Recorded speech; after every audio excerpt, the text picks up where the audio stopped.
So welcome to another exploration into consciousness with the Earth Nouveau Hub. Thanks for being here. I know it's a big day for you guys tomorrow. So taking the time to be here, have a little chat. We don't have to do the 2 hours if you have to push off earlier. But I was thinking, we've been always talking about soul and personality integration and how we develop and how we guard our soul and our personality that really incarnates the soul through the triple S, the self-mastery, the self-sovereignty, and the self-healing. Now, once we get to a certain level where we've done a lot of that, we will always keep on doing it. But then, as the soul urges us to look at the next level, and there's so many different levels, but, I'd like to probably just call it the ascending master level, where we are starting to join the ascending masters. We're going to join the ascending masters in physicality, in this reality, but we've also obviously joined them already before on the other planes of existence.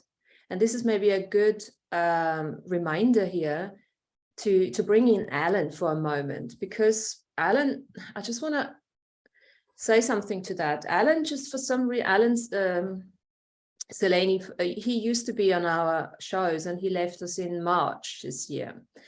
And someone on Facebook just posted him and AB, because he went to one of those gatherings with AB.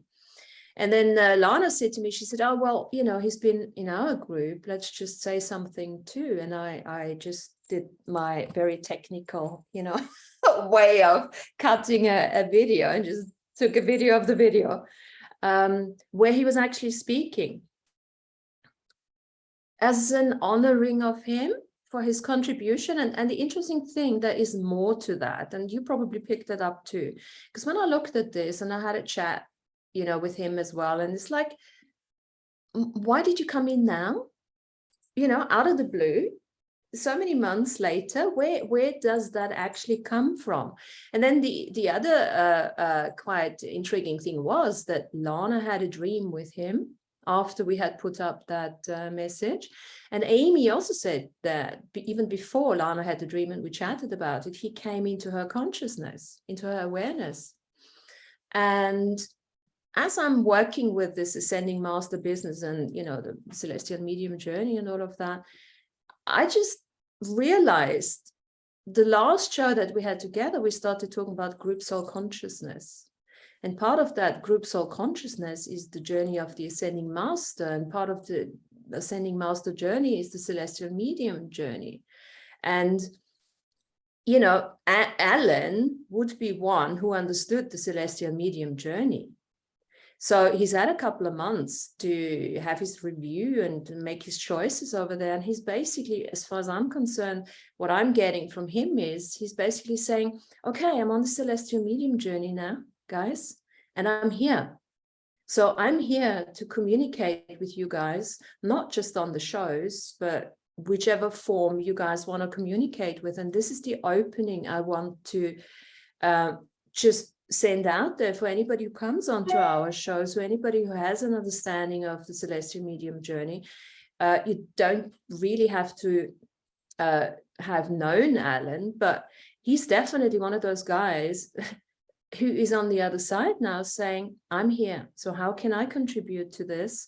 And what you guys need and want, and how can we just carry on? Because the celestial medium journey and this ascended master business is the realization that death is just a continuation of consciousness in a different form.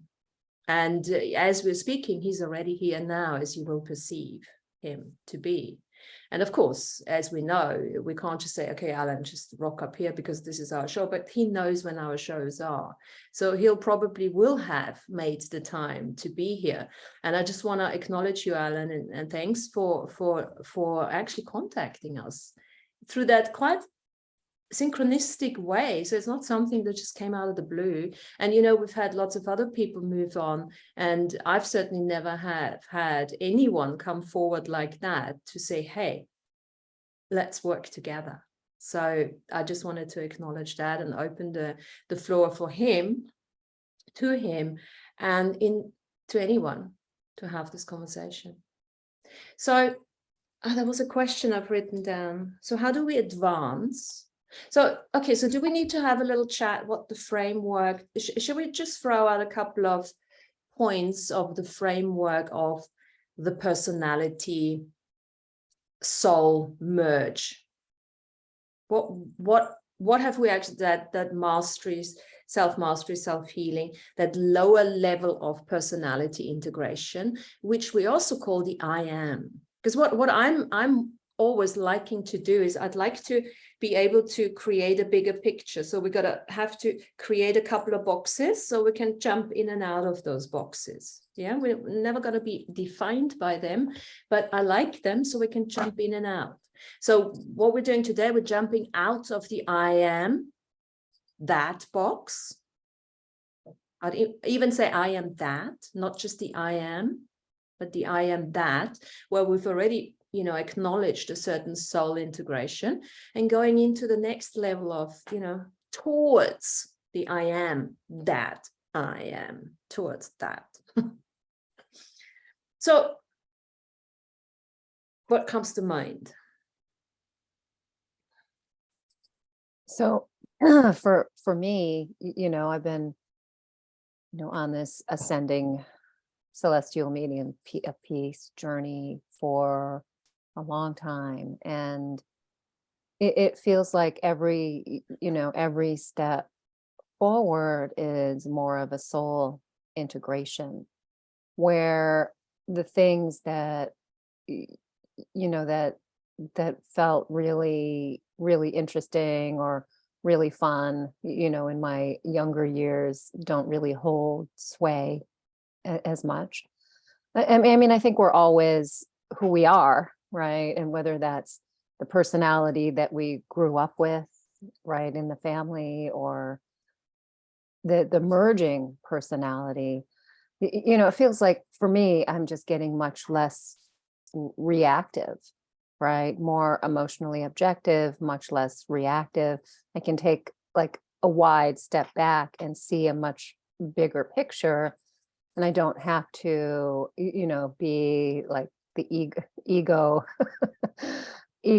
person who needs to be seen and needs to be heard. And, oh, look at me, like was there at one point.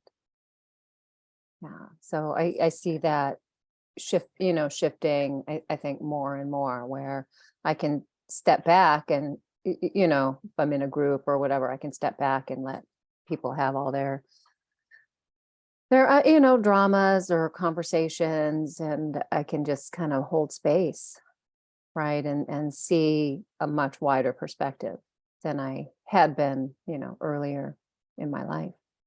Mm-hmm. So I see that almost as like like a watcher, the watcher me, right? The soul in me that's the watcher that can back up and just watch the show, watch the circus show. Really, let me just summarize because there are 2 points in there before Jen. So what you're actually saying, I want to give different words to that. All right. Because it's nice to hear it from different perspectives, which is the same thing. Mm-hmm. So the way I'm looking at this is, when we're thinking of the personality soul integration, we're talking about the 3 bodies. We're talking about the mental, the physical, and the emotional body. And what you're saying, Tanya, is you're being able to reason or will or control the emotional body in a completely different way now. Yeah. So you're actually being in control. Let's use the word control. There's nothing wrong with that. Of your energetics, of the directivity, the direction, and how you work with energies. Mm-hmm. And that because that opens it up a little bit more. It's so much more than just not responding and being the observer. And for the next level, for the ascending master, it's really, really important to acknowledge that, because we do want to get out of this emotional, not just the turmoil, but out of emotions, out of feelings, out of all that solar plexus and astral body, at the end of the day, because we're going to move that astral body into the heart, the solar plexus into the heart. And then the other thing is that you mentioned a group, and that's another really big point. I'm just going to latch on to that, because that for me is where I want this group to go as well. Group, right? We're coming, the I am journey is the individuation journey, the self-willing of all the three bodies. And then the next level to that is, once we have integrated the lower level of the soul to a sort of, never complete, but certain complexity, we're going to go into this group. So we open ourselves up, as you said, the ego, the I, the ego in Latin is actually I. It's very, very what's the word?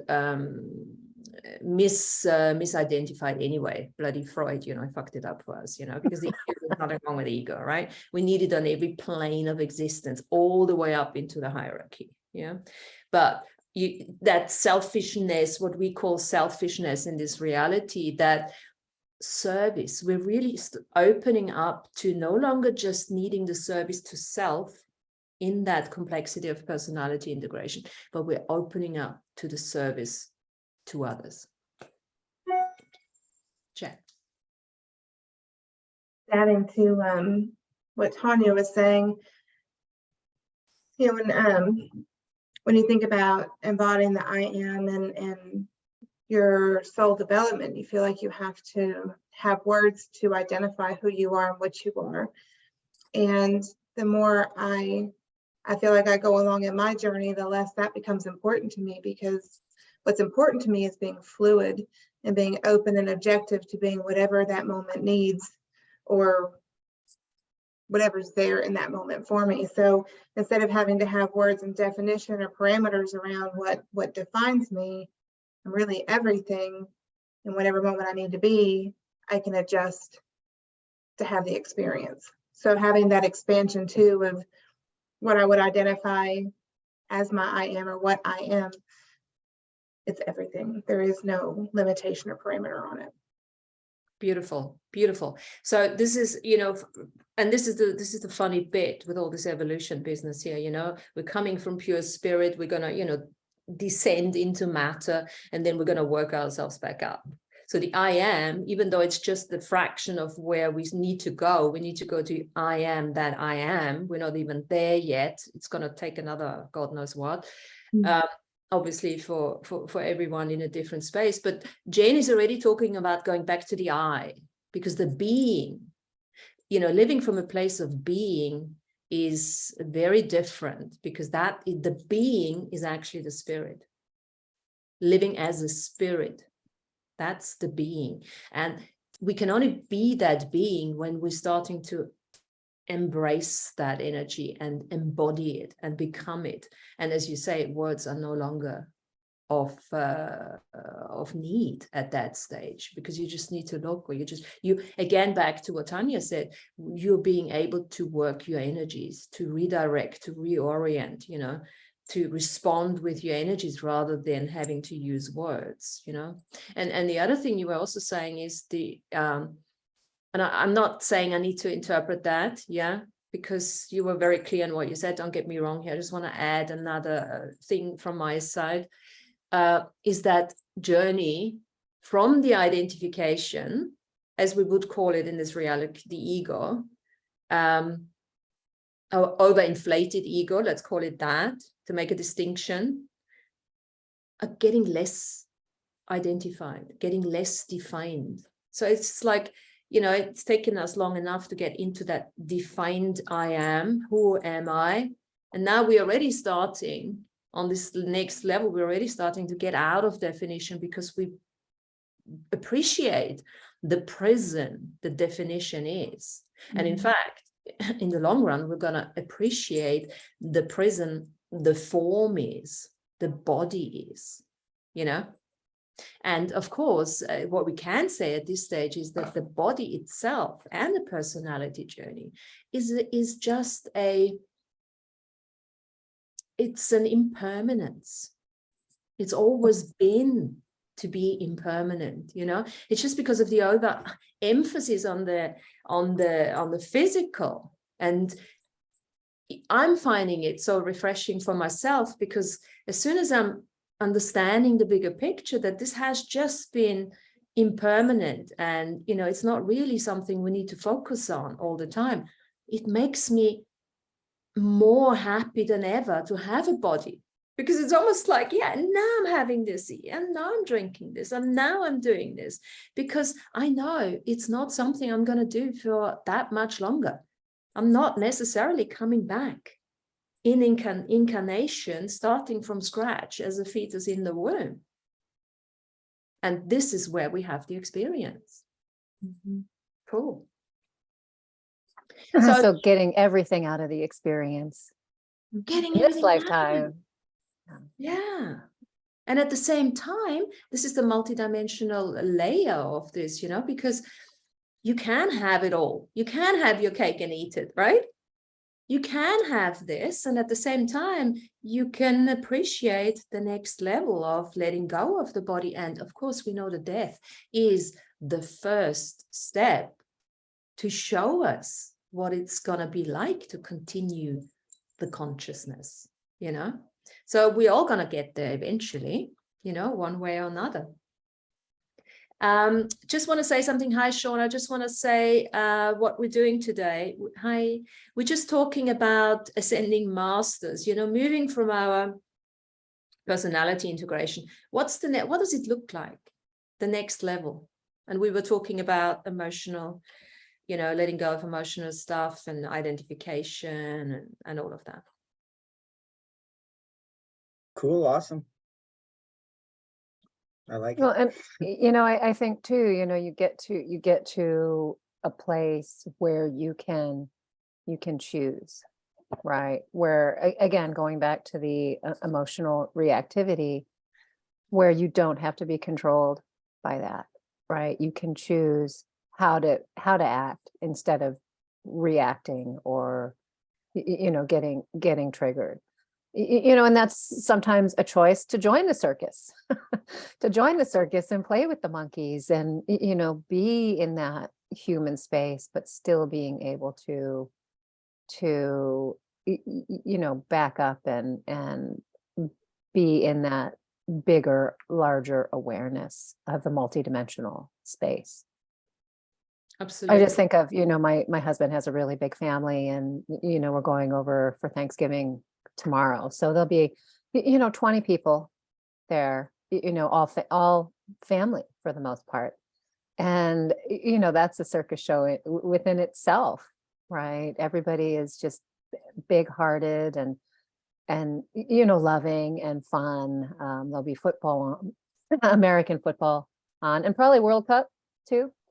So, you know, there'll be a lot of like noise and cheering and drinking and eating and, you know, partying and making merry. But it is, you know, it is a, you know, participating in the circus as well. Yeah. And fun. Absolutely. I think that's, you know, one of the things that I always remember, that, you know, as an ascending master with a very wide field of awareness, that it's still okay, you know, it's still okay to participate, right, in the fun, because otherwise, you know, what's life about, right? You know, I mean, many things, anything we want, but it's okay to, you know, take a step back from the, you know, the directed spiritual journey and just be a human, you know. It's totally, because we're the ones with the boots on the ground right now. Like we're the Red Road ancestors. So we'll have a little bit of fun. That sounds like so much fun. That's my favorite. You know, those groups, the family get together, and it's just, you never know what's going to happen, and it's a bit chaotic. Chaos, exactly. organized chaos with pie. Yeah, it sounds like fun. And Tanya you mentioned observer in the beginning, you know, and I think the real fun starts when you really can be there as the observer, as the sacred neutral observer. Yeah. And just really you sit there and it's like, again, what Jen said, you just being, you don't have to say a word, and you just circus, right? You just enjoying the circus, and you didn't even have to pay a ticket, you know. Exactly. That's the trick. Actually, I do have a ticket. Oh, yes, Do I you- got an invitation. That's cool. I have tickets to my friend's circus. Well, here Yeah, he Rat does. chase. He does a paper circus. Oh, So okay. that's Okay. fun. That's really fun. I just Good. happen to be right here, so Good. come enjoy the Just got my circus show. tickets here. That's Yeah, enjoy the right. show, guys. Yeah, absolutely.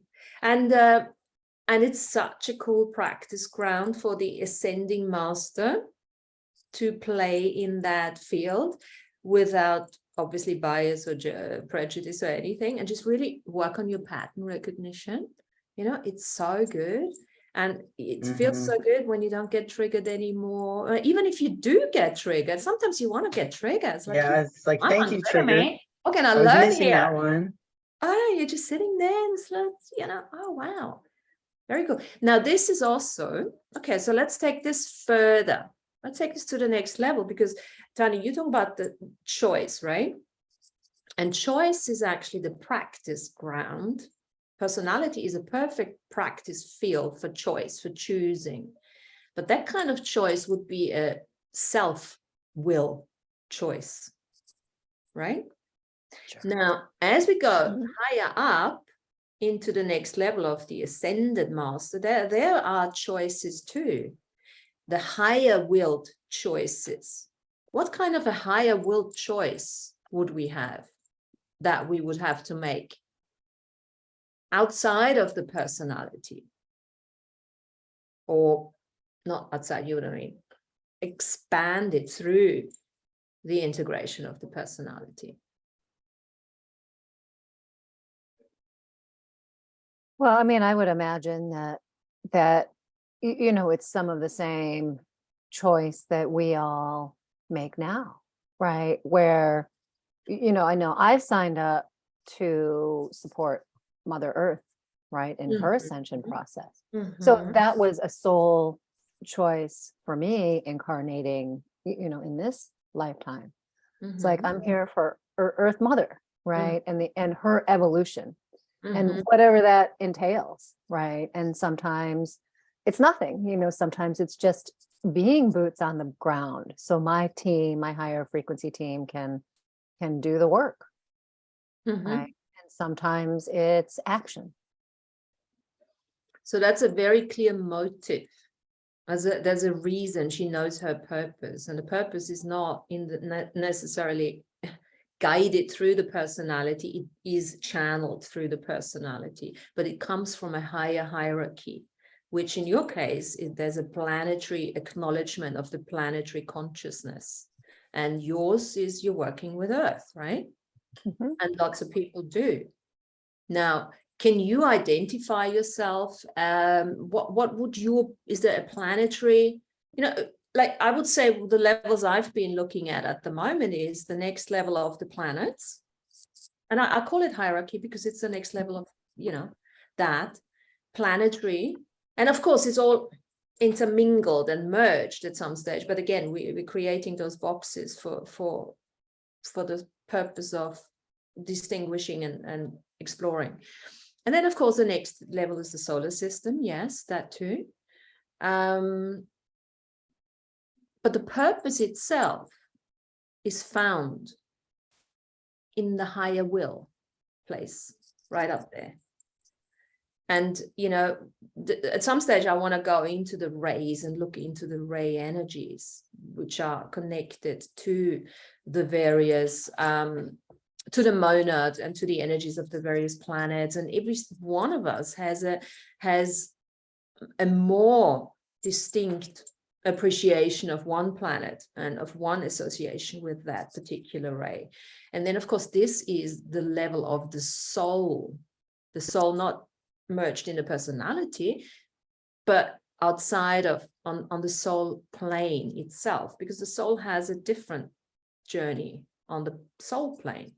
And then, of course, it merges. So this is why the idea of the avatar, the I am avatar, is so important, because we want to be part of that soul plane journey. And this is where, you know, that connection comes in. But this is where the higher will then comes in, you know, and that's fun too. It's just a different level of fun. It's just, we call it, you know, happiness here. And then the next level, the joy, you know, we all use joy all the time. So that's already the next level. And then the next level is the bliss level, which is almost, we can't really talk about that yet, because that's very much the spirit level, the bliss level. I see when you say personality, I definitely see the personality and then the purpose, like that. With the personality is kind of like the totality of our programs, you know, the totality of our reactionariness. It's like the image of our programs, and that becomes our personality, which we shape over time. We can change it over time. It's like our personality is the building up of our ego or our sense of self, but we still have our purpose coming, channeling in, that uses whatever shape or mold that we've used and created into our personality to get our purpose done. Because some purposes need a unique personality to get them done easier. Like if you got a really big goal, you're going to need an outgoing personality, and so you want to shape it like that to get the purpose done. Absolutely. And as long as we are in our physical avatar, and even after, we learn to direct the energy as the I am. If we go to the family and have fun with them, and then we go to the Ascended Masters lodge, lounge, Of course. and Yep. have, you know, whatever discussions with them, and then you just pop into the monad and have a little chat to the prime creator if you want to, and things like that, you know. And this is part of the personality here now. But you're absolutely right, and we were saying that early on before you came on. The main thing of the personality is to get control over the astral body and over the emotional body, so that we can start bringing it all up. And eventually we're all going to bring everything up into the head. Okay?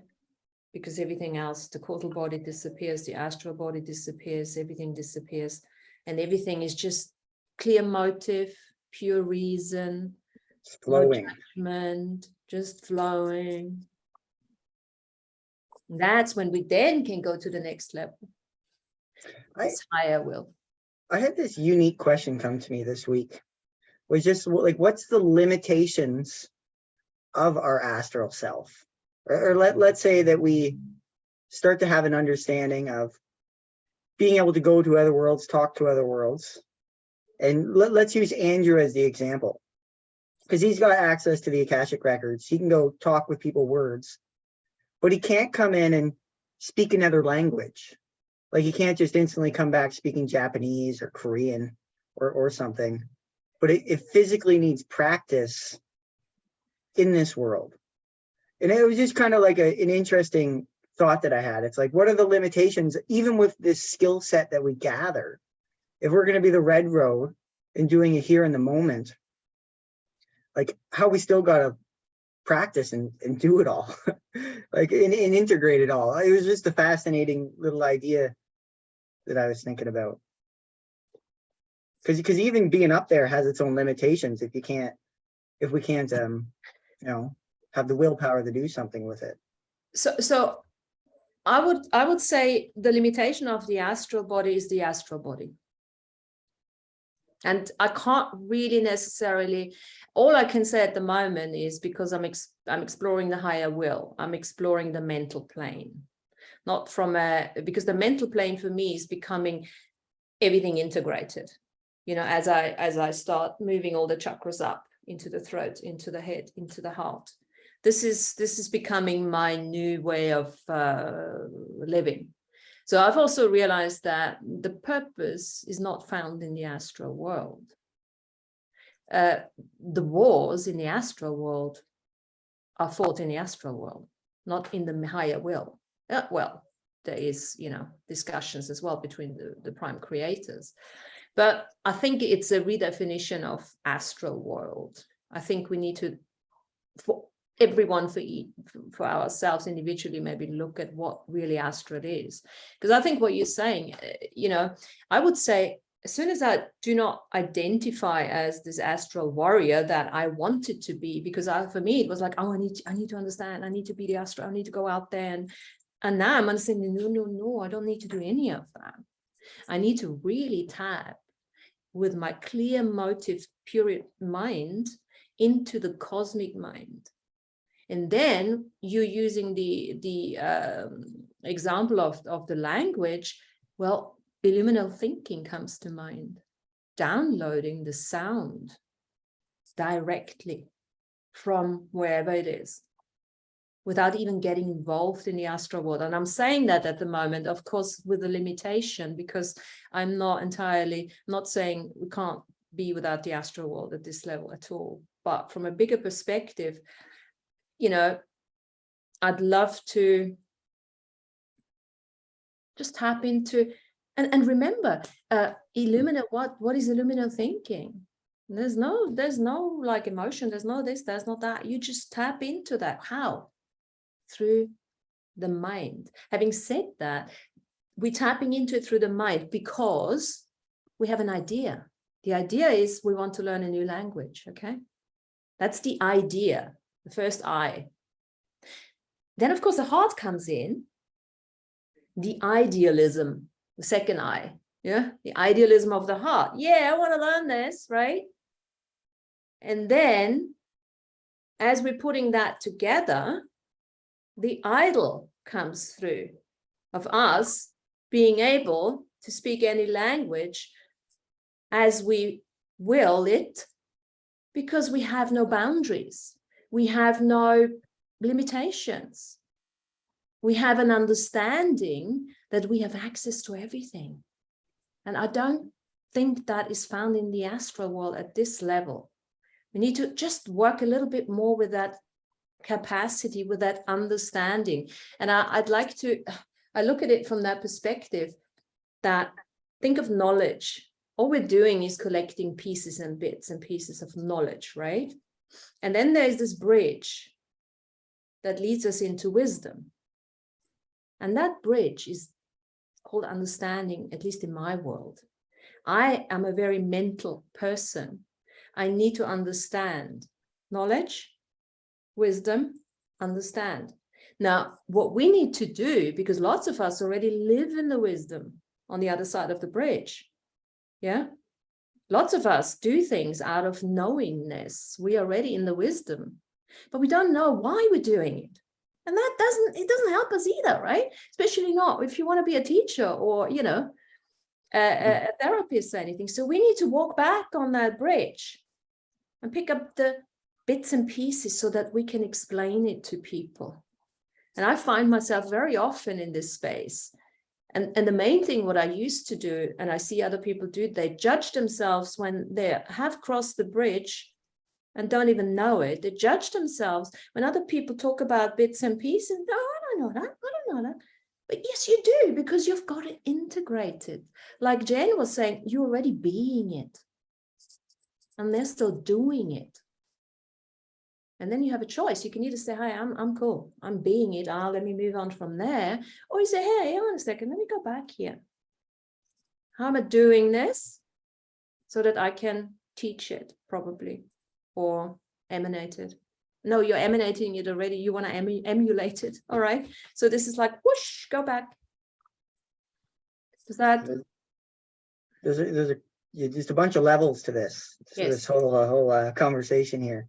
So like the first one I'm seeing is, or just want to talk about is, the last part is kind of like almost like stepping into a whole new world where being able to download those capabilities is a possibility. And the first part is that it starts out as one part starts out of an infinite amount of parts, an intuitive based journey that gets you into the belief in that realm of awareness. But right now, we're still picking up a whole bunch of different parts and pieces to believe in ourselves, to believe to that type of quality, because now we've entered, just in the breadth of this conversation, we've entered into the realms of, well, why can't I just download the ability to fly? Why can't I download the ability to do backflips? Why can't I download the ability to shoot fire out of my hand? And this is the realm of the depth that we just entered into, which I 100% believe are part of the capabilities. It's just getting to that belief system that's so powerful that our mind, heart, and soul focuses in on it. It makes it reality. Which I'm rooting for. And it's exciting. So, but definitely before this is a step ahead, or maybe reading between the pages, but it's starting with our intuitive journey, where we link up the knowledge and wisdom and just know it. Yeah.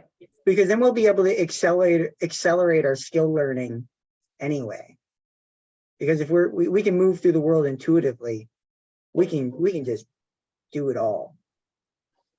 And that intuition, that is something that still needs to be practiced. Just like we practice the self-healing and the self-mastery journey, all these things we practice there. Once we arrive at a certain level of understanding, we start to acknowledge our intuition. And then we have work to do, because intuition is the next level that bridges over to the ascending master. And that really is still something where discipline and repetition comes in, where this is still something we can practice. And intuition is also connected to imagination. And again, imagination is a mental concept, because you're going to visualize it. You're going to have an idea, you bring it forward. So again, it's not an astral thing. Again, a mental thing. And then we connect. The ideas comes from here. The idealism comes from here. That what gets you going. So we're not cutting out the heart. And of course, we're not cutting out any of the body's perception, because even the little toe contributes to the imagination. But there's always something that needs to kick it off.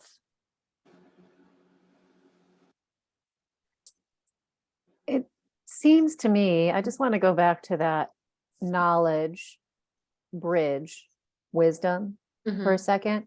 And you know, Sean was talking about the astral plane. And it seems to me that in a way, the astral plane is the bridge, right? Because here we're collecting knowledge in this body, boots on the ground, right? And I, you know, just going back to my own experience and looking at, you know, my Dreamtime journeying, there was a point where I had enough knowledge to, you know, be that astral warrior, right? Where in Dreamtime I was, you know, doing all kinds of battling, and, you know, now it's almost like I've crossed through that bridge and I'm able to access the higher densities, right? Where I don't need to do that anymore. And you were talking about this earlier as well, you know, so it's almost like a lot of people are stuck, I think, in that bridge energy, right? Where they're awakening, they have a certain amount of knowledge, you know, and think, oh, this is why I have this knowledge. I'm going to, you know, battle the demons in the astral realm and the ghosts, and, you know, cut through some of that limiting grid that keeps us from popping through to the other side. You know, Love that. Yeah, it just seems like that. Beautifully put. And that's the danger of getting stuck on that bridge, because that lure of the astral world, it lures us in. And then, you know, it's a lack of information, a lack of education. We don't want to get stuck there. And look, it also depends on the soul's journey, okay? So there is no judgment on any of that. It's just a little warning to say, you know what, especially for those that are not really good at it, don't beat yourself up. You might want to go straight to the next level. You might already be on the other side. That's it. Because if you're really happy and you're blissful and joyful and all of that, whilst you're doing what you're doing and you're not being targeted and you're absolutely fine. And, you know, we've probably all been there. I've been in an interview facility. I've been there. I've done it.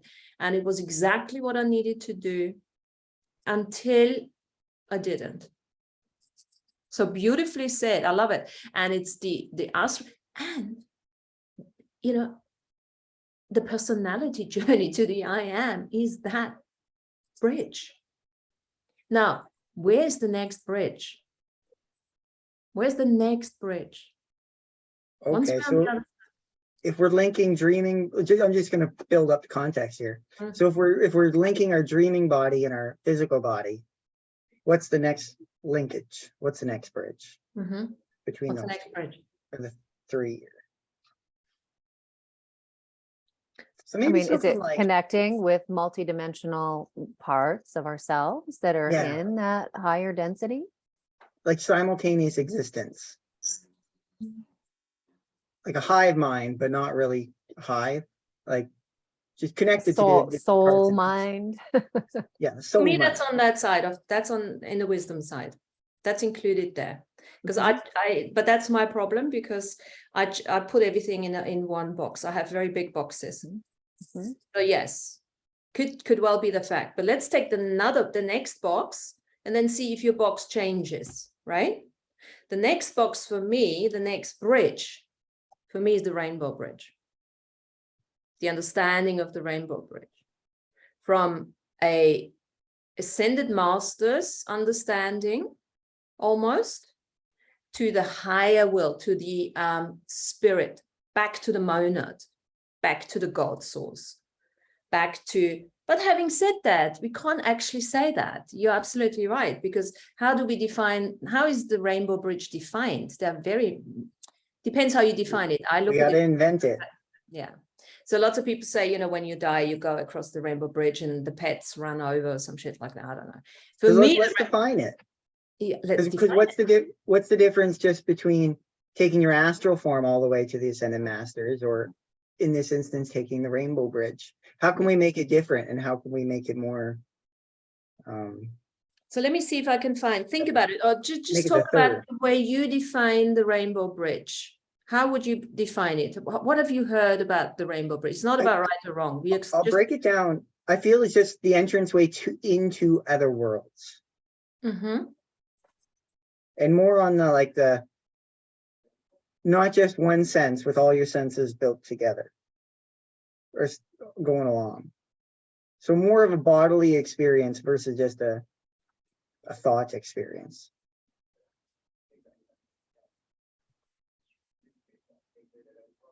I mean, Anyone else? I'm just seeing the visual of, you know, I mean, the astral plane being the bridge. The rainbow bridge is like the easy way to skate right over that astral plane. From, you know, from this realm into the higher density realm, right? Where not everything is stuck. So Tanya, Right. are we bringing our physical body and our astral body simultaneously across the bridge That's a good question. instead of journeying separately? I mean, I think things can go together. Because ideally, I'd like to be just with my limitless possibilities. I'd like to do both. So perhaps I can just stay a physical body, do astral travel, but I could also take them both and go across a bridge made of rainbow. I mean, think about the way I always go back to this image because it's such a powerful image for me. When the Buddha became, you know, Siddhartha, he was Siddhartha, right? When he became ascended, he was observed on one side of the river, and then all of a sudden he took a step and he was on the other side of the river, right? So that's the physical and the astral moving together simultaneously. And just the imagery that we have of a rainbow, anyways, because when I think of a rainbow, I think of linking all my organs, I think of linking all my chakras, and I think of linking all my senses. So it's kind of like the imagery that kind of blends those all together as well, to bring everything together in one neatly packed unit. So my rainbow bridge is slightly more elevated on the next level. It's like where I'm perceiving, once I've crossed that rainbow bridge and I've understood it, I think there are levels to the rainbow bridge. The bridge is not just you cross over through death and that's it. Because I think there is the next level of evolution. But once you get closer to the end of that bridge, evolution changes completely. For me, at the end of that bridge is the God source. That for me is the God source. So it's a long bridge. And at the end of that bridge would be the disappearance of the causal body. Well, that already could disappear through the death, but it doesn't have to, depending on the level of awareness when we cross over. But at that stage, there is no more karma. There is a completely different way of evolution. There is, of course, there is no longer, this is far beyond the astral body as far as I'm concerned. Because once, even if we cross over, we still have our astral forms, just a different form. We still have bodies. So we might lose the density of this physicality, but the imprinting of the soul, in fact, some of the atoms of the causal body remain in the body that we have after death. Okay, this is why, you know, and if we take too much of our astral emotional shit with us, this is when we get thrown back into reincarnation quite quickly. So that's what I'm saying, depending on the level of awareness, we will have a continuation on the other side in a different form. So for me, that rainbow bridge, maybe there are levels of, you know, this is the beginning of the bridge, but for me, I'd like to even look at the end of it. I don't need to know what's behind it. I don't necessarily need to know, but I need to know that this bridge is much further, is not understood. It's not just dying and then over there we are and that's it. So I got a question for you. Yeah. So let's not go behind it, but let's take the bridge, the rainbow bridge from you, Martina, and let's bring it up to the God source. Now you've connected to the God source. You're hanging out there for an infinite amount of no time. Now you're going to go somewhere else. How do you leave? Do you take another rainbow bridge? And where do you go? So at the end of my rainbow bridge, not going further. What's the end? Okay. But just now you can, the realm that you've already know, you can leave that God source and go back. But how do you get there, and where are you going from there? Okay, so I would say is by the time I'm in the beginning of this rainbow bridge, I'd still have form. I'd still very much be almost identified. You've made it to the God source now. Oh, no. The God source is for me the last bit. Getting back to the God source, this is I thought we were talking about the first God source, not the infinite God source. Oh, well, you know me, I just right to the end. No. There is no end. I'm talking about right to the end. There's no end. What is the first God? There is no end. No, before we jump off flat earth, you know what I mean? No, what is the first God source? I'm not familiar with that. No, I was just using your words to kind of. Oh, for me, the monad and God source is the ultimate spirit. Beginning. So, but I mean, from so whence we make a bridge came, from whence things all came. Yeah, to a rainbow, to the rainbow spirit. But now once we've got there and we take another rainbow bridge back, where are we going if we're not necessarily going to go back? Where do you take that? Oh, okay. So so we're going this, and now we're going not necessarily back, but where are we going? Because we can go, we can take it anywhere as a junction point. The distinction you're making here is you remain being a soul. You still be a soul. Because you're just going. At the end of the rainbow bridge, for me, you go back into spirit. You actually leave your soul behind. You no longer do soul. You take the quality of the soul and you integrate it into the spirit. That for me is the end of the rainbow bridge. So at the beginning, what you're saying is you maintain your soul. Yeah. Now you don't want to go back into incarnation. Great. So you're right there where Alan is at the moment and talking to us. He is on the celestial medium journey. So we have a couple of choices. I can maintain my I am, or I can dissolve it. Like, to give you an example, you know, as the soul that left me went through that journey. It went over, crossed over, and then maintained the I am, didn't dissolve, didn't shatter. Yeah, like lots of people, when you go through a horrific death, you know, you shatter all your shards. That didn't happen. I maintained the I am, that soul, and she went to the Atlantean times, 11.5 million or something, AB told me, and I was teaching there. And then she came back, and she was teaching, she's now teaching consciousness, just like what I'm doing, which is hilarious, really, you know, that kind of thing. So that's that. So you can, as Tanya is saying, you know, she could say, okay, I've had enough of working with planet Earth. Now I'm going to work with Jupiter now.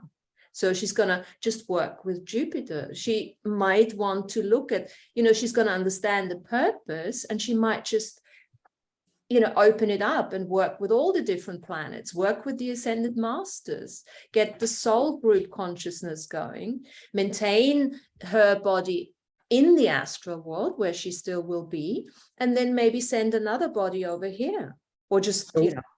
So just to break it into two more parts before we go on our journey to Jupiter or whatever planets. Okay. So we take the rainbow bridge Okay. from our body, and there's two options now for this particular scenario. One is we die and we take the rainbow bridge. So our body decomposes and returns back to Earth. Some stays, but then we take the rainbow bridge. Or our body, we don't die, our body still exists, and we take our soul out on the rainbow bridge. So is our body just running on programs now? That doesn't work for me. The body has to deconstruct. So we can't take the rainbow bridge unless for me die? The body is the process of this life. Here is the birth, the sustenance of life that creates the quality for the soul, and there has to be a deconstruction, unless you're talking about a complete technical takeover or something, you know, and that will also just be a limited form. And of course, we can expand or extend our life. Yes, by all means. We can no longer die at 80, 90. We can, you know, carry on like that. Absolutely. To further complicate this, since we're all made of light, and the rainbow bridge is either extended from us or extended to us, depending which way we're looking at it, could we duplicate our body right at that moment? Where are we? Have we crossed over? I'll try. So the rainbow bridge, either it originated from you or it attached to you. And now, can you duplicate your body at this moment? Since we're made of light. Well, I almost can't. Make a double of yourself. Well, I think we are doing this in unawareness. We do it all the time. Yeah. I think we're doing this already, but I don't need the rainbow bridge for that. I can already do that. So I'll do that now because, you know, as soon as you bilocate, you know, as soon as you have a trauma, like we discussed last time, you're continuously creating residual images of yourself. Yes. But for me, there is no connection to the rainbow bridge. So I think this is a great conversation, and this is definitely something, you know, they call it Antakarana in Indian Sanskrit. So there's a lot of information out there, and what I'm doing at the moment, I'm just reading up on it and see what comes through. So for me, what I've established so far, it's a bridge out of personality, yeah, into the rapport with the spiritual triad, you know, like the planets, solar system, the hierarchy that is beyond this reality, this physical reality, basically. And so the evolution as we know it ceases beyond that bridge. We've already said that, but that's obviously because the bridge is somewhat connected to death. I haven't actually thought about the idea if you can get on the bridge without dying. For me, that is a limitation. Well, you have to redefine, what does death even mean? Exactly. Does death mean The death of the Physical, body, letting go of or the physical body. can it just mean the death of a complete way of thinking? You know, Oh, which yeah. is kind of what your personality is Yeah. to begin with. You know, or like ego death, you know? Yeah. Just, Yeah. I guess it determines, like, how do we define the death itself? Yeah. Yeah, no, absolutely. I mean, and these are great, great questions, you know. So also, the definition I sort of resonate with is where the soul lives outside of time and space. So I would almost say that the rainbow bridge leads us beyond, definitely beyond the sea of consciousness at some stage, depending on where you're at, almost beyond, I would also say beyond the ocean of awareness, into that void space, into that space that we have no words for yet. What else? So in Norse mythology, right, the rainbow bridge is the Bifrost, right, that starts at Asgard, the realm of like Odin and Thor, and is able to go to Midgard, which is Earth, Middle Earth, but can also go to all the 9 realms, and then goes also to the Godhead. So does the 9 realms, I'm not super familiar. So the 9 realms kind of mean like 9 more planets, and then the Godhead? That's my understanding. Yeah. That's what I felt. Or is it the 9 dimensions? It could be that too. Because you see, this is where there's a limitation for me, because I can do this without crossing the rainbow bridge. But this is a really cool thing to look at. Where does it start? Because it isn't really beyond the bridge. Once we understand death, we don't need to cease or die. Yeah, we know that. But does it mean once we have a different form in continuation, are we on this bridge? But maybe just at the beginning. And then it's just a matter of perception of how we define it. But it's definitely an exploration. And maybe at some stage, I'm going to get AB on. But the thing is with AB, we need to be able to ask questions, right? So think about it. Rainbow Bridge, what questions do you have? And I'll get him on. And we do a cool thing and bring his sort of perspective in as well, yeah? But we need questions. I mean, Because what maybe do- that rainbow bridge is just you know, you were saying you can do that without the rainbow bridge, right? Go between realms and dimensional reality. Maybe you're not doing it without the rainbow bridge. Maybe you've integrated that rainbow bridge within yourself already. Yeah, because that's where I want to bring in the 2 definitions between the 2. But I also want to bring it into a visionary journey at the same time while we're talking about this, so we can actually see it in our minds as a tangible subject, like the Norsemen did so very well, because they painted that picture so well that it's opened it up to, you know, so many people, cinema, movies, and so we can have a visionary process like that too. Well, let's work on one of those, and let's bring that in. And I know I started Googling something, and there was a whole PDF on it, you know. And I always like to use something and then adapt it. So maybe, or anyone who wants to come up with one of those imaginative visualizations or something, by all means, let's do that. But I think and this is not curiosity learning or anything like that. This is really the next level. And I'd like to understand it, because when we understand it, it's so much easier to play with, right? And then everything opens up. I'm no longer fucking worried about just astral and this and that, because I can already work with the next level, or at least go back and forth, play. And you're absolutely right, Tanya. Maybe that's what we're using. Maybe we use the rainbow bridge all the time. Well, and maybe that's, you know, the rainbow rays of light. You know, I had a conversation with, when I was in Maui last, I met this lady at the farmer's market, and she had written a book, and we were just having a really interesting conversation. You know, she was a psychic and you know, spiritualist, and was talking about working with the rays of light. And what she was saying is that you have to master the rays of light before you can get right to this next phase, right? Perfect. Before you can get to this like wider energetic space. And I think this is exactly what we're talking about now, right? We've mastered using the rays of light, you know, you have to be a master of using those rays of light before you can consciously connect to your multidimensional Absolutely. right. Fantastic. Yeah. And thinking we're wheels within wheels at the same time, all operating. Yeah. And just if we spin our own intuitive wheel right now and keep mastering skills in this 3D realm, we're connected to all those other wheels and realms, which is spinning them too. So we're just by doing what we're doing, we'll be mastering those rays of light just by reading books, following our intuition, not getting into curiosity learning, et cetera, et cetera. I love that book that I posted in the chat, The 12 Rays of Light by Natalie Glasson. She's a channeler, but I think it's one of the best things I've seen on the rays of light. It's a really, really great one.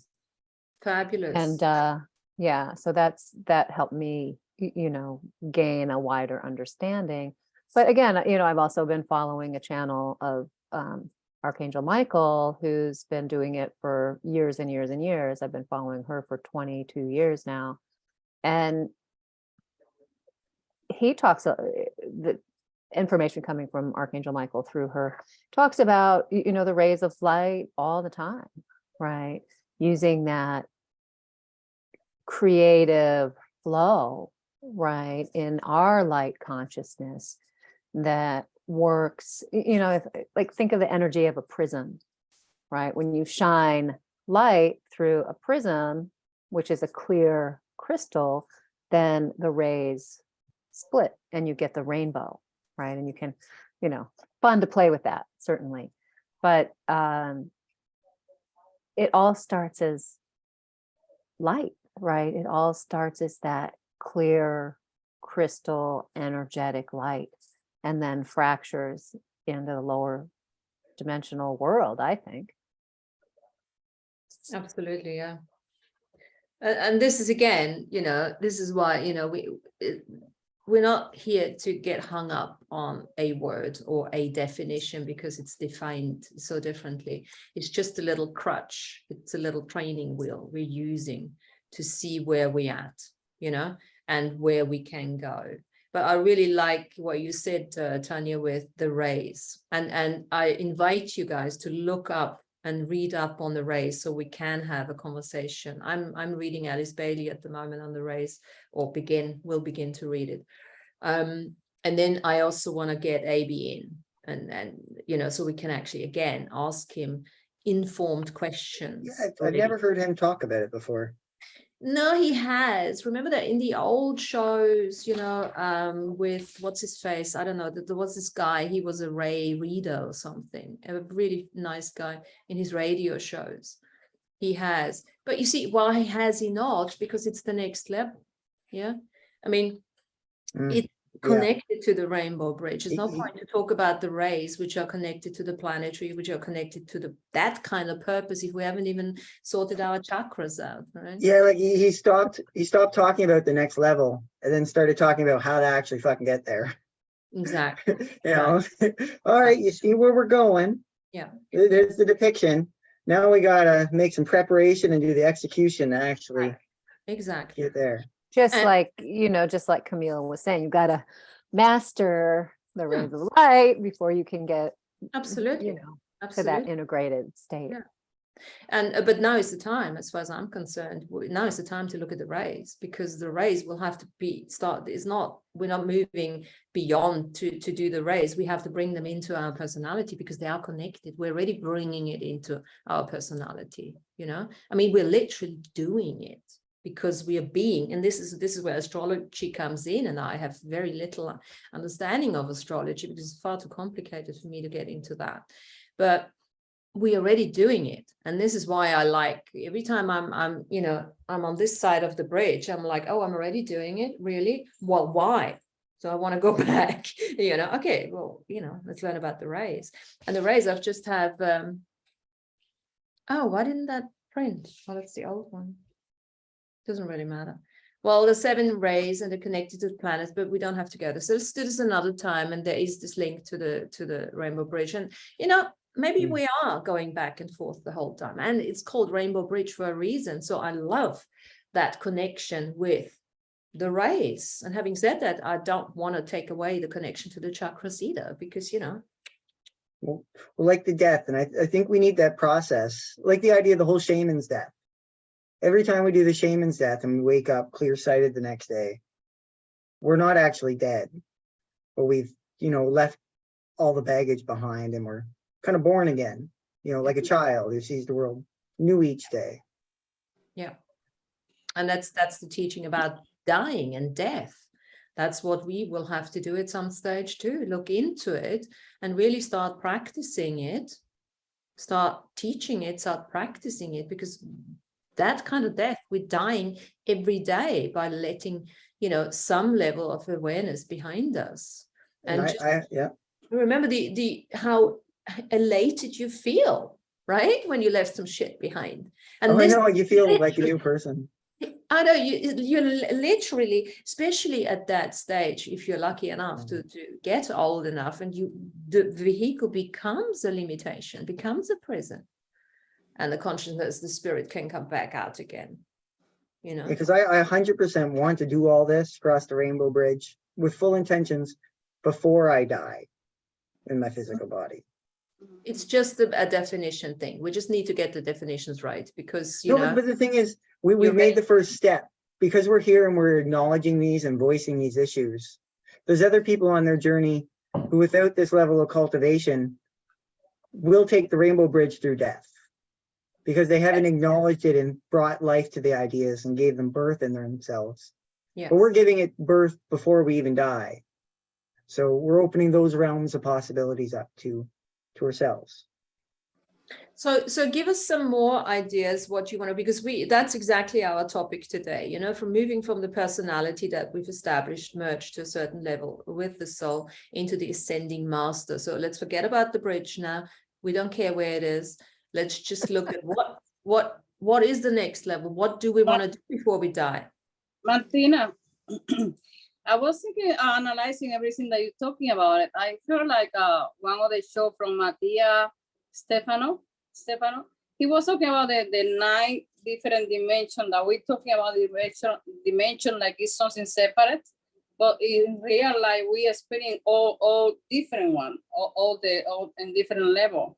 And then I was thinking about myself because I'm trying to understand what is really for me. When you mentioned about that, we have to integrate, put away the persona.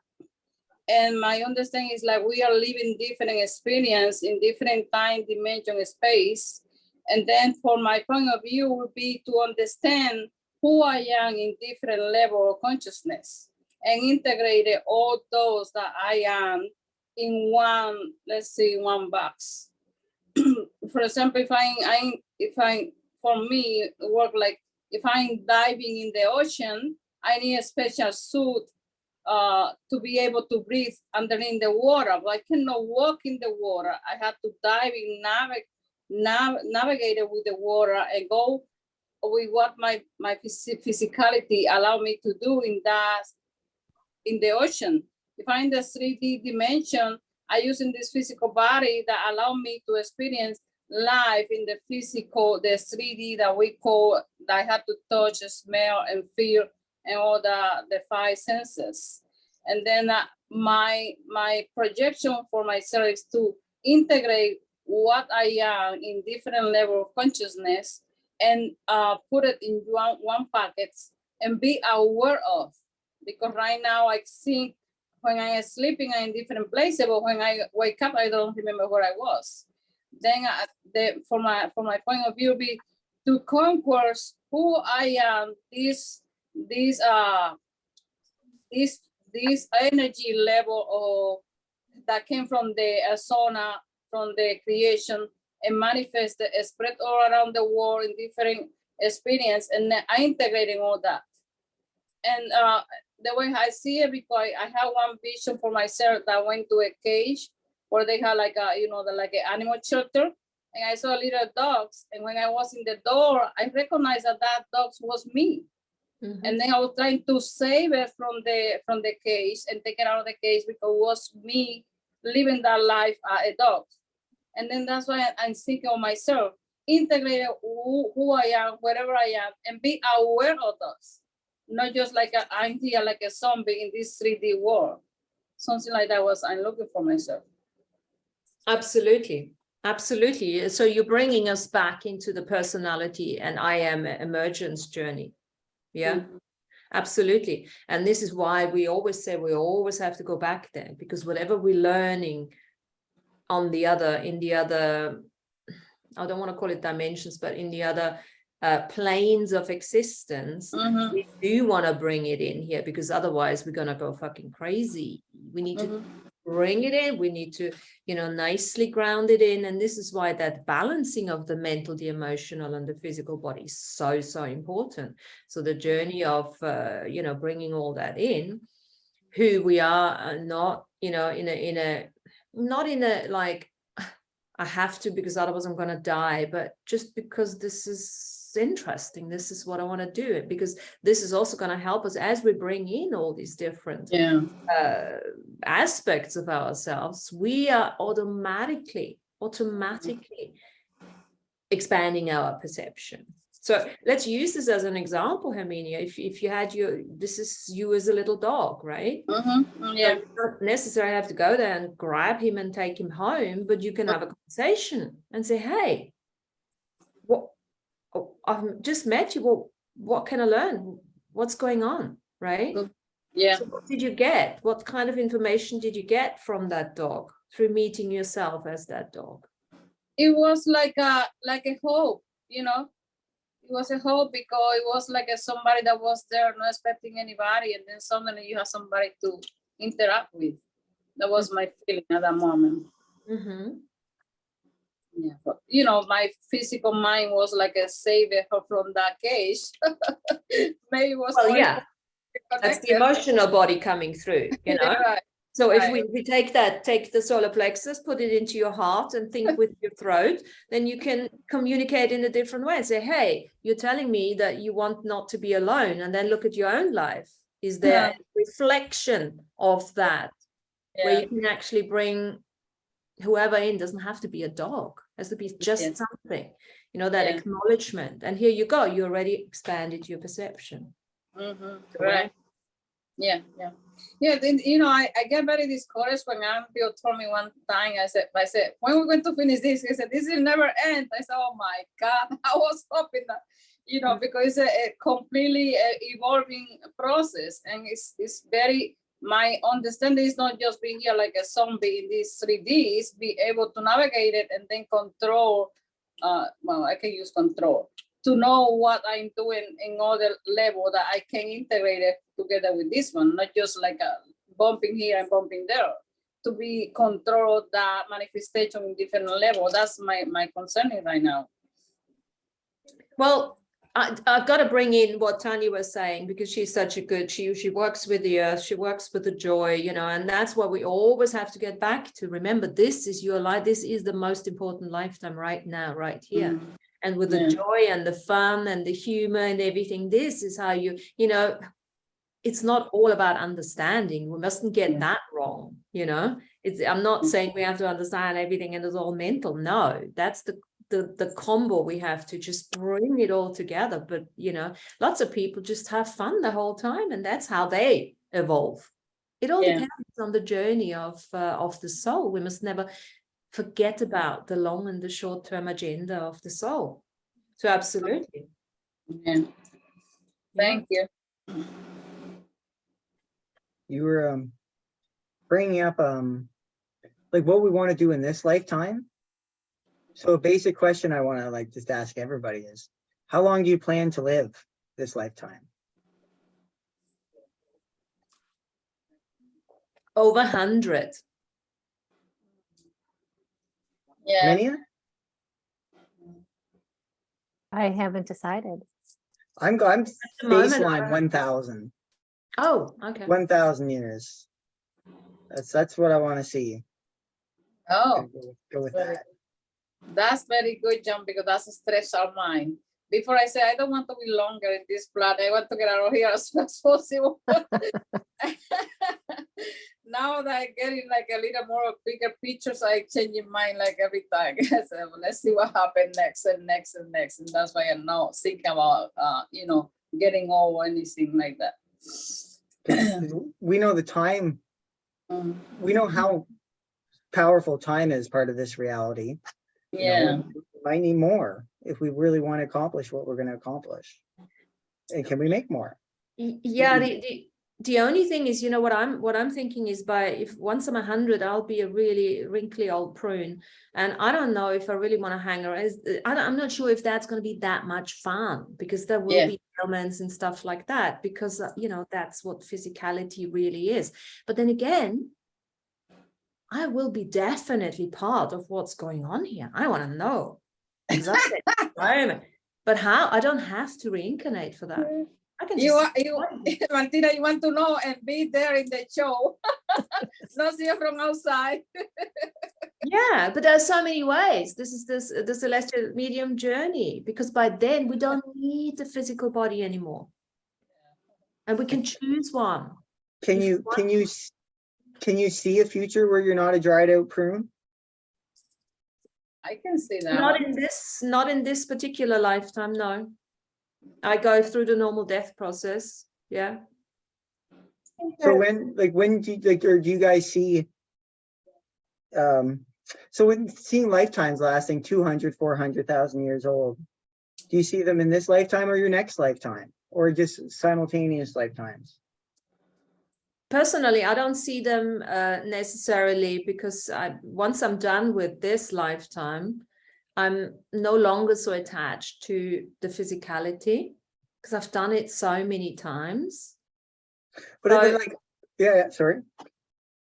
No, that's what I'm saying. And I don't have to prove that I can live for 300 years. Maybe at some stage I'll come back, choose a body and stay longer. But I think, next time around, once I've crossed over, I'll probably just send a couple of versions over in different, but I'm no longer saying, oh, I have to be here, I have to prolong. I'm so, I'm feeling now, and look, this is all, just a sense of, it's okay. Yeah, I'm no longer attached to the physicality. I've done it so many times, but I'm saying this now. Ask me next week, I might have changed my mind, but you know what I mean? The more I start understanding the journey, the more I realize that this is just a temporary thing and it's fun. Let's make the most of it now. And then we can choose at any time, come back, but there is no particular need for me to stay for 300 years. No, but I definitely want to be here the next 30, 40, 50 years, because it's going to be so interesting. Well, that's what I'm moving into. I'm entertaining the idea that we're moving in, instead of doing the old experiences over and over and over again, we're moving into the newest of new experiences. And we all know, if you want to be it, you got to be here. You can't be somewhere else if you really want to get the front wheel drive or the front row seat to the experience. I mean, I hear you, Sean, and I do believe that that's where, some of these like high frequency, high density souls are moving into, right? And it's almost like there has to be one before there can be more, right? As one person grounds that experience, or walks through the jungle with the machete cutting the path, then other people can start to drop into that same experience, right? And maybe that is extended longevity, right? When you start really working with those rays and integrating that multidimensional beingness and living life within your multidimensional blueprint. Do you age? I don't know. I'd love to say I'm not aging, but I looked at my picture and I fuck that. It's not going to happen. So Maybe like 10 years, 20 years, 30 years from now, 40 years from now, 50, like, just who knows what we'll see in the next 25 years? Like, who knows what we'll see in the next 5 years? I can say that, I grew up in the Midwest in Wisconsin, and I go back and visit some of my high school friends, and they looked 5 to 10, some 15 years older than I do. Right. And in San Francisco, right, we have the this like bubble of energy and reality that is different from the rest of the country, rest of the world, really. You know, and we have the fog that comes in, right? That's nice for misting on the skin. But you know, I can say that, you know, a lot of people say, you're what? How old are you? What? You know, so I think that just that energy of, first of all, being kind and gentle to yourself, right? And loving who you are, no matter where you are and what you're going through, right? That's been one of my practices, right? And I see, you know, I see how hard people are on themselves and what a toll that takes on the energetic body and the physical body.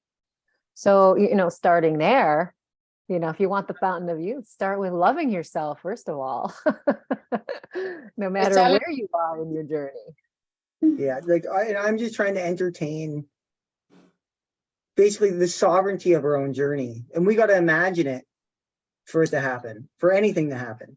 It's not going to happen unless we turn the wheel, or it'll be forced evolution, which is not part of the journey that we want to be part of. No, and you're absolutely right. And I'm glad you're bringing it up, because, you know, the youth thing is a thing.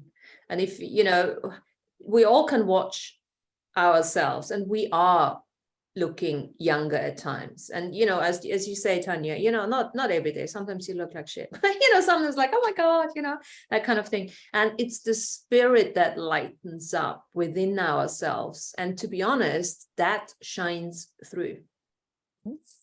That often shines through. Martina, yes.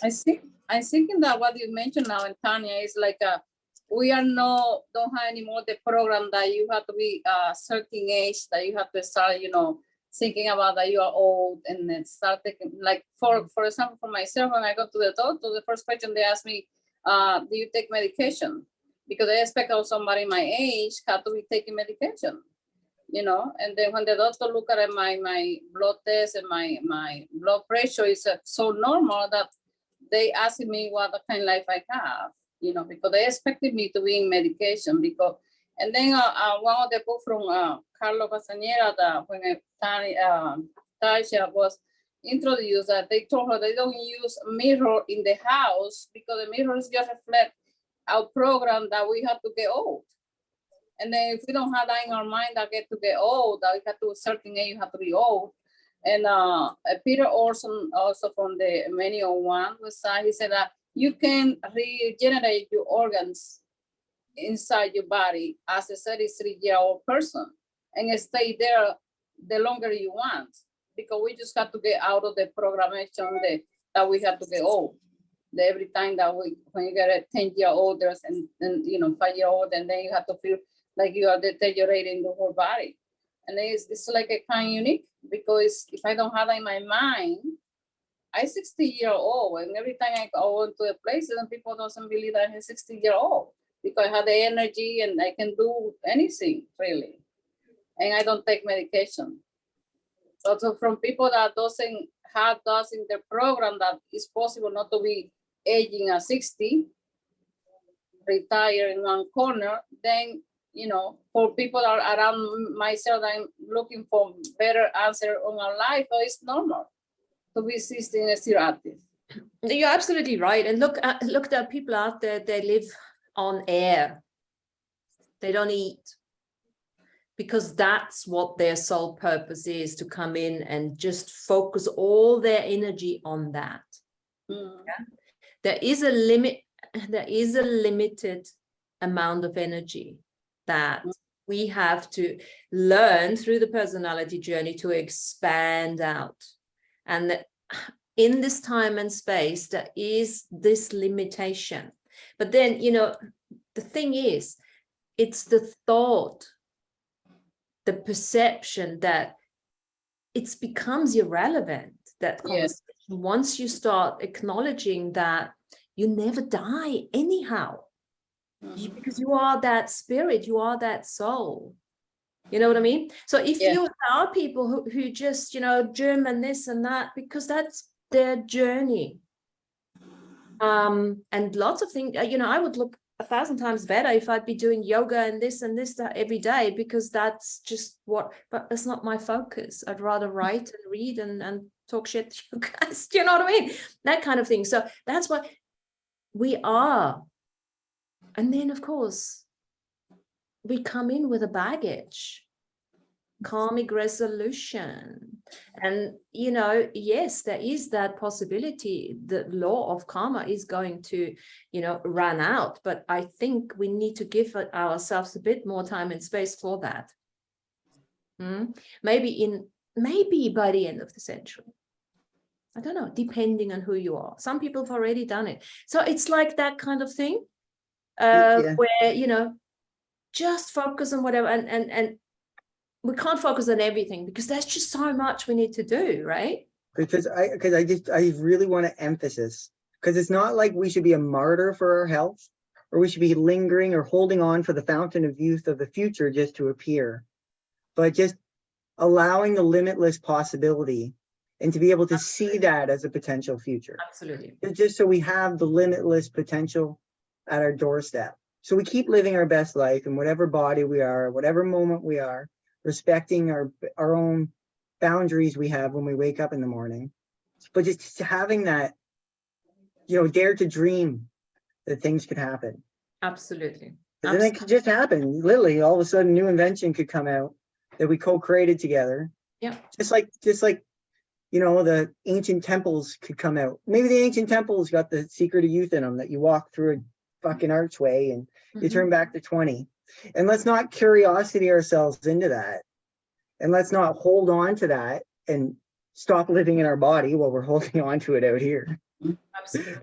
But it could happen. Like all these things could happen.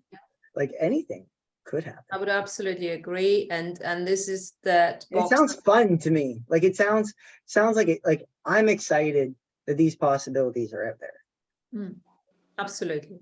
And that's called stepping out of the box of limitation and conclusions, and whatever feels right for you, go with that. And, at the end of the day, when we get to this place of the ascending master, there is no right or wrong anymore. There's all of that. It's just it's interesting. Yeah. Why not? People doing it, so, but then don't get hung up if it doesn't happen to you because you forgot your own, your own soul journey. Okay. Yeah. And it's so huge because it's like all the ascended masters transcended the fear of death. And it's just the first thing, like you got to be comfortable with it. We all got to be comfortable with it. And for that, I also want to throw in, another point that I'm looking into. We were talking, about coming from the individuation journey. I am individual into the kingdom of we, being in service, soul group consciousness. So part of that journey of the ascending master is love to humanity. And this is what makes us teachers. This is what makes us sitting every week together. It's not the ego. It's just coming together as a like-minded group where we can share that for the love of humanity, because frankly, we wouldn't do this if we wouldn't have it, right? And that love journey, that understanding of love, that experience of love, that is the personality journey, because once we get into the ascended master, we're not going to talk about love anymore because it's going to be integrated. We're going to talk, okay, so what does humanity need? How can we, contribute and things like that. So that acknowledgement. Yeah, we talk about peacekeepers, peacemakers of the fifth world of peace. Well, that's who we are, right? So this is sometimes, again, when we talk about focus, right? What are we focusing on? Are we focusing on, living on this plane here without eating? Or are we focusing on, actually enjoying what we're eating? And that comes into your purpose too, again, because you feel your purpose and we try to intuitively do it. And we all know that there's tons of people who tried to force their purpose into not eating and staring at the sun, and it didn't work out really well. So you got to have a little bit of street smarts on your own body. And I think these people have just as much as an input and a contribution to this world as anyone else, because they show us what discipline is all about, right? And what you can't do. It's right away. focus. If you like- have a focus like that, because I think in the Ascended Master section and launch, there is an element, or getting there, right, is an element of focus, focused intention, devotion. I mean, we have to have a devotion to self-development, a devotion to spiritual attainment. Otherwise, we couldn't do this. Couldn't sit there, read one book after the other, talk to people, get all sorts of opinions in, because that has to be that, right? And devotion to living and to having some fun, showing balance and temperance, I know. And just, Marissa, that's the paradox of the question. Just because having things to be able to be not possible have to be there to have all possibilities. Absolutely. It's just like, shit. But that's an understanding of love. It includes everything and judges nothing, right? It's open-ended. But then again, we can say, yeah, it is what it is. But then again, it is our experimentation that brings the quality to the soul over the reincarnations, and it brings the quality to the soul that will then pass into the monad, into the God source, into the spirit, because that's how spirit gets to know itself. So you're welcome, spirit. We're doing it for you. Who is the oneness? We're doing it for ourselves. It's so nice to see the circle closing, and then that kind of thing. I just like see the circle closing. I don't like open-ended thing. Having said that, uncertainty, unknowingness is another level of the ascending master. Because once we've done this personality integration where everything has been known and, we can discuss it, now it comes to the level where, okay, uncertain, are you happy to be on the edge of unknowingness? Can you, as we said, intuition, imagination, can you be blissful with that, joyful with that? Because this is what brings the new world in as well. Or at least allows us to discover what's already available. That uncertainty. It's another one, yeah. Constant home and unknowingness. Like, you go out to seek to find, and then you rest. Seek to find, rest. You can always got somewhere to go back to and rest, and then you can just go seek and find more. Yeah. And come together as a group, soul group consciousness, because this is part of our, like what Termini was saying, bringing all the shards and I ams and parts and aspects together. We owe that to the soul, or let's say it's the soul's purpose. So the soul itself has a journey on its own. It integrates with the personality, but then we have, when you say the soul has a journey on its own, there are soul shards out there that don't want to integrate with us, because they don't have to, but we're still communicating with them. They have their own little soul groups, and we can almost like a surrogate, we can communicate with those too. We don't have to integrate. We mustn't think of soul integration like, oh, everything has to come into this body. Some people actually gain fucking weight because they think soul integration means that. No, it doesn't mean that. It's the connection. We're expanding our grid. Why do we do this grid work? Open communication. Open communication.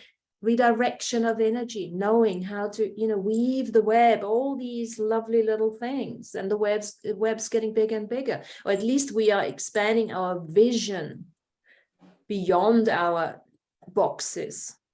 It's part selfish, but it's like you're dreaming me and I'm dreaming you. There's so much less I have to do because now we're a community, now we're an organ, now we're sharing everything. So so much less I have to do, and that's just because we've come together and start working together, dreaming each other.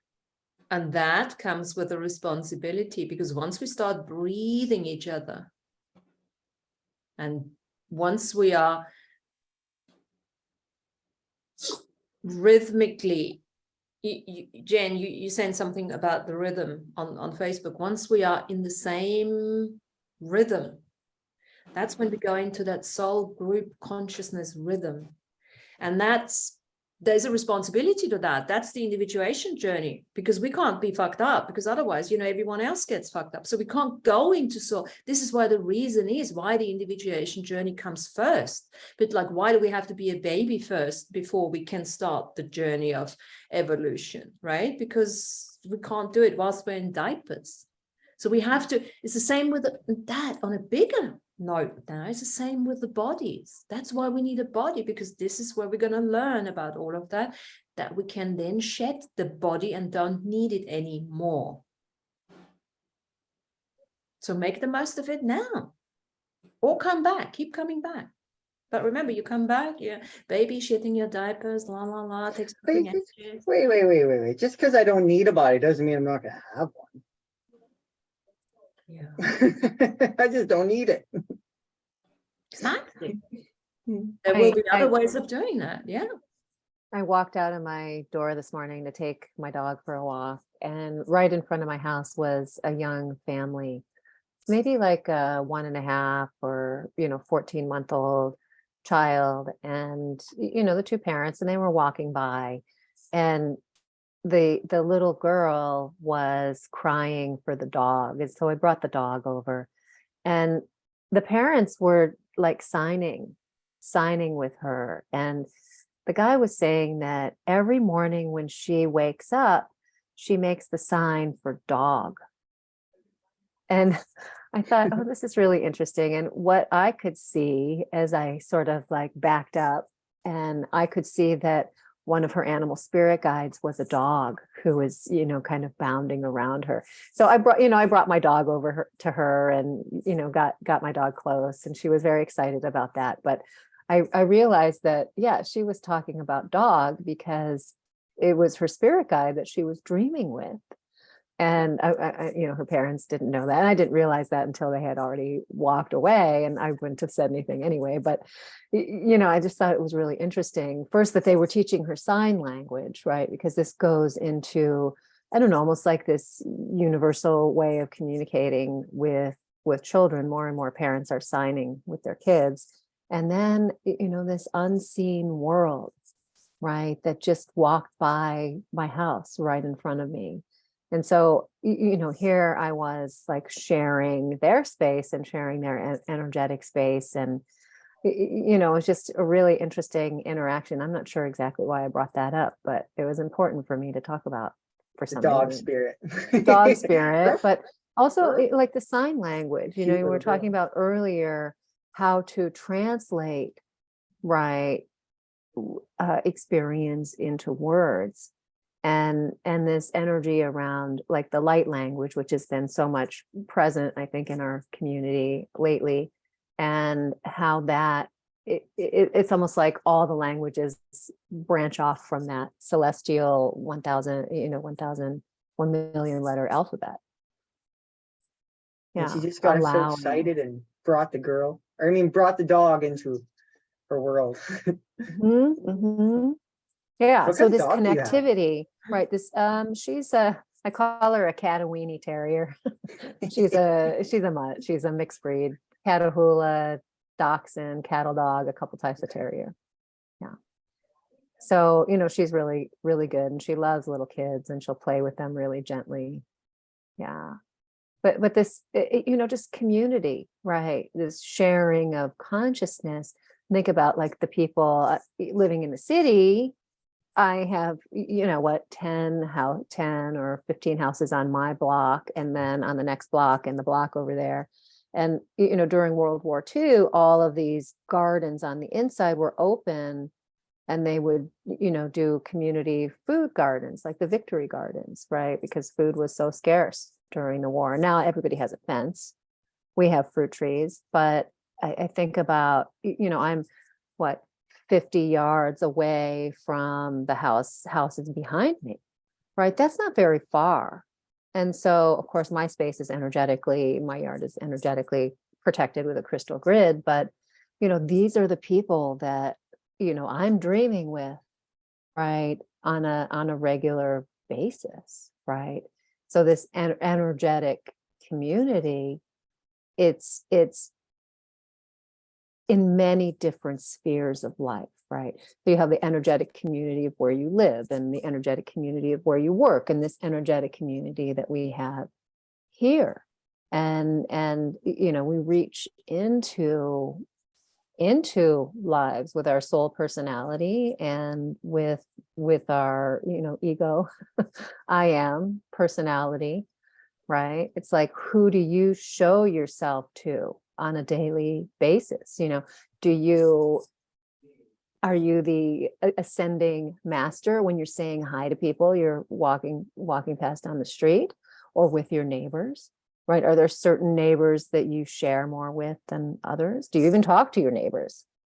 You know, it's interesting to see how we create community with awareness.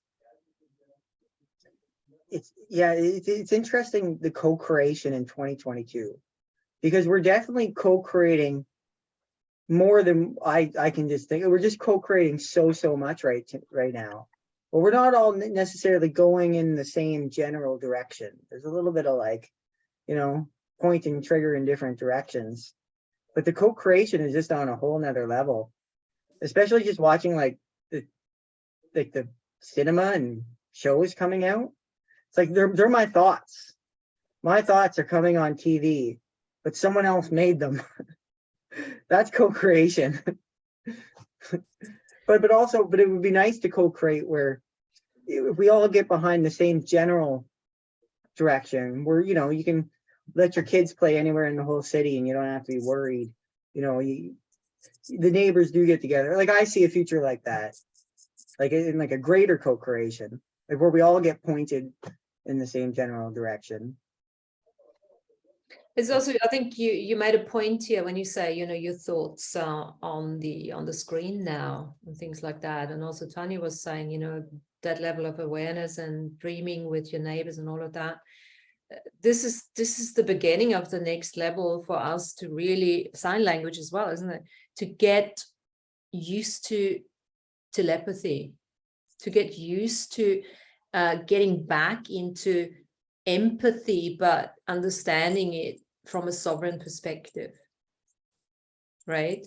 Because remember, Tanya, you've seen the movie Noise or something, right? Have you seen that? Where the men, it wasn't the women, the women's thought were not, could not be heard by the men, but the men had thoughts and the women picked them up, and it was super annoying, right? It was like, you know, and there was bubbles on the head.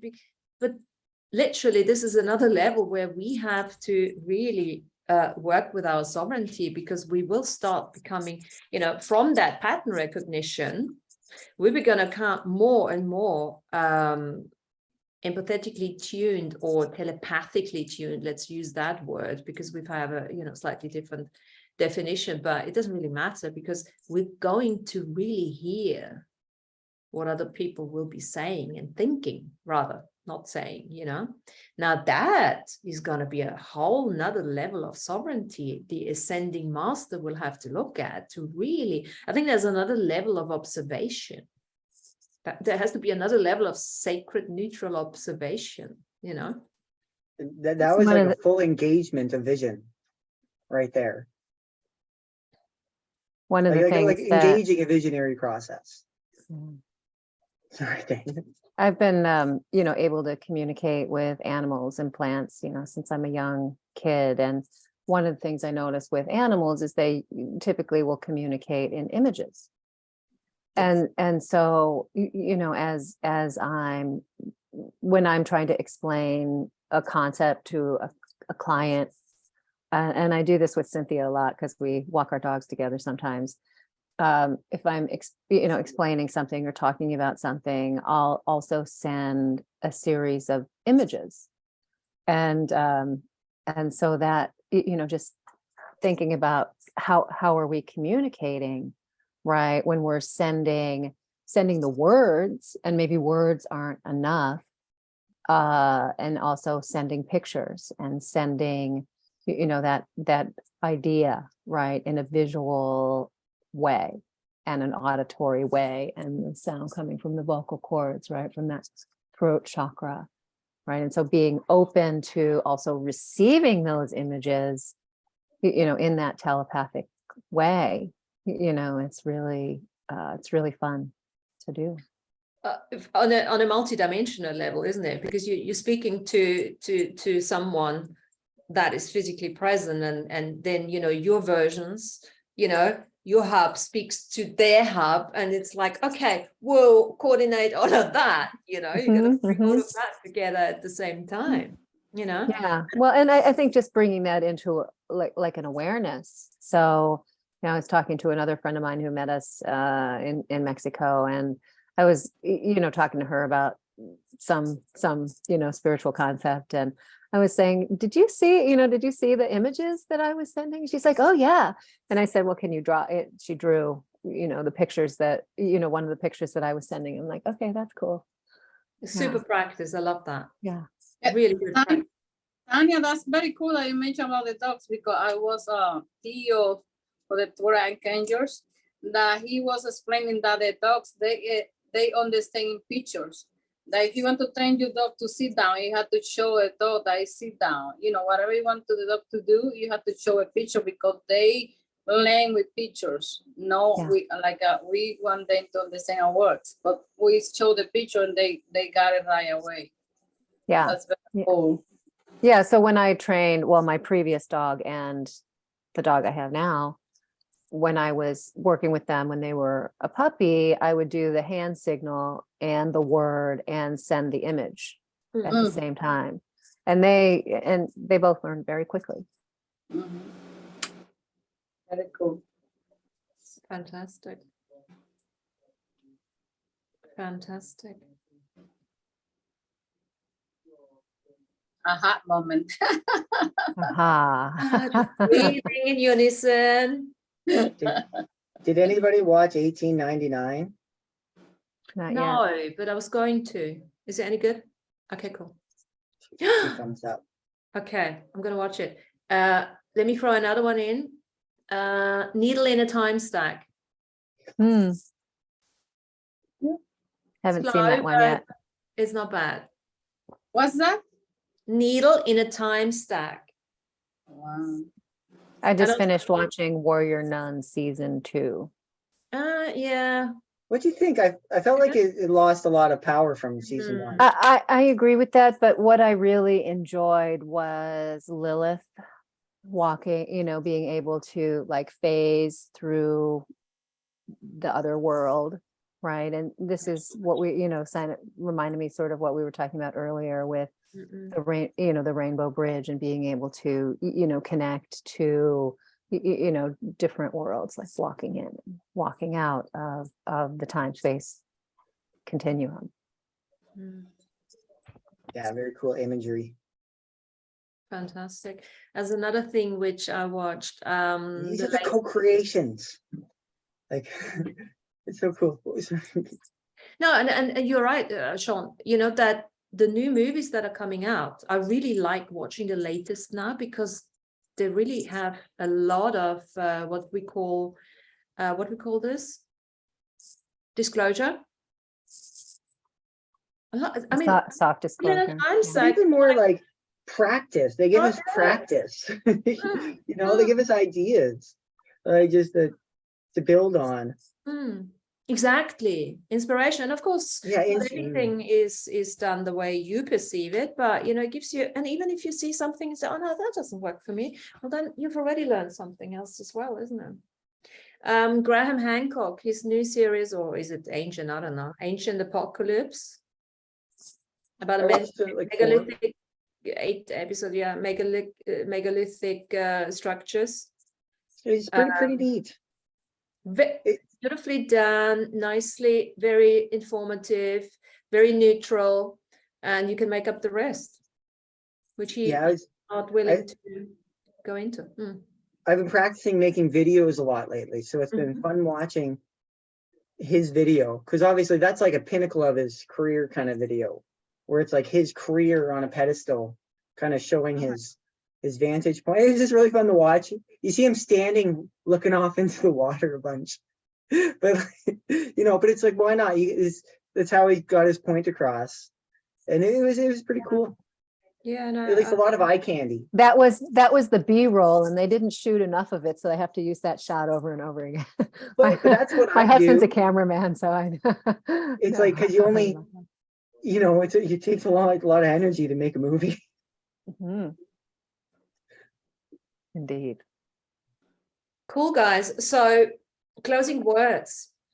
What have we discussed today? The framework of personality soul merge and what's beyond that, the journey of the ascending masters. Just a couple of ideas, what to look for, what to, even what we said wasn't what you wanted to hear, then come up with something better. Come onto our show and tell us, that's what this is all about. There is no right, no wrong.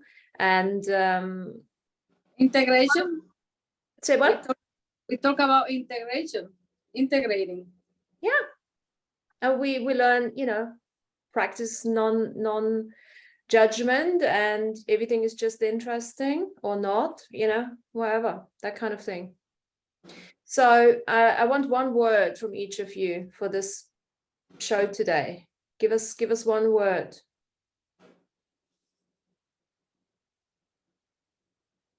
Unified for me, like a unification. Thank you. Unification. Yeah. Grateful. Thin. Connecting. What did you, sorry, I didn't get Sean. What?